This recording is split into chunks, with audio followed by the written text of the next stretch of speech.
Цагаан хоронгоос Ахмадын хорооллын зүүн талын 70 хүртэл замын ажил одоогоор явагдаж эхэлсэн байна. Өгөөмөр болон нарт татганы иргэдийн гомдлын дагуу цэцэрлэг болон орцноосоо гараад 2-2 алхмын зайтайгаар автомашины зам баригдаж байгаа нь хүүхэд болон оршин суугчдын эрүүл аюулгүй байдлыг хангахгүй байгаа талаар иргэд гомдол ирүүлсэний дагуу сурвалжлаа. За энэ болохоор манай Баянзүрх дүүргийн 42 дугаар хороо Өгөөмөр хотгон гэж явж байгаа. Энэ болохоор манай байр 73А ингээд 74А гэм хоёр байр байгаа байхгүй юу? Тэгээд одоо энэ болохоор энэ ингээд замд ингээд манай ингээд орцны үд ийшээ харсан байгаа. Тэнгүүт одоо ингээд энэ чинь ингээд хоёр игнээ зам явна гэж байгаа. Хоёр игнээ зам нь хоёр хажуутлаараа явгууны замтай гэрэлтүүлэхтэй. Тэгээ хоёр игнээ зам нь болохоор эхний ээлжинд болохоор 7 м, хоёр талаасаа болохоор метр 50 явгуун. Тэгээ 60 санжийн тэгвэл манай ингээд орцны үдэнд тулаад байгаа байхгүй юу?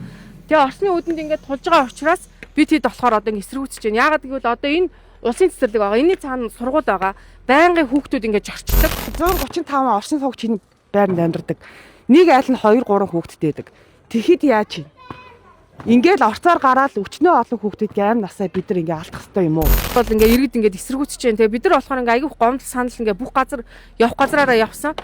30 хоногийн дотор ирнэ гэсэн боловч ямар ч хариу ирээгүй. Тэгээ одоо бид нар ингээ хүлээстэй. Тэгээ одоо энэ 30 хоногийн хүлээлтийг ингээ хүлээгээ байж атал энэ зам ингээ баригдаад одоо баг ингээ дуусчих.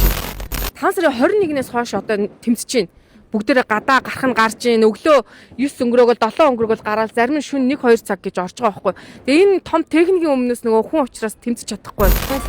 Сайн байна уу? За бид хэд нөгөө хоёр талын байрсан. Чин яриа өгөхгүй. За. Босно.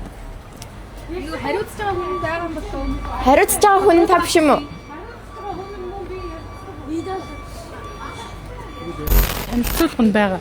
Төгсгөлийн танилцуулгыг иргэд нь өөрсдөө хууль цааяа санаатаагаар ий төрөнгөнд халдаад байна.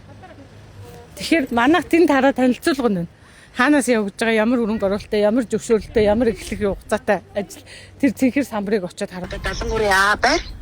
Тэр байр нь болохоор нөгөө хашаа тэр Мавангу компани илүү хашаалаад ингээд иргэдтэй зарцсан. Тэрнээс угаасаа зам тавигдана гэд ингээд кадастр нь хоосон тийм нийт эзэмшил юм баггүй. 11 онд явсан транс зам гэж байгаа юм.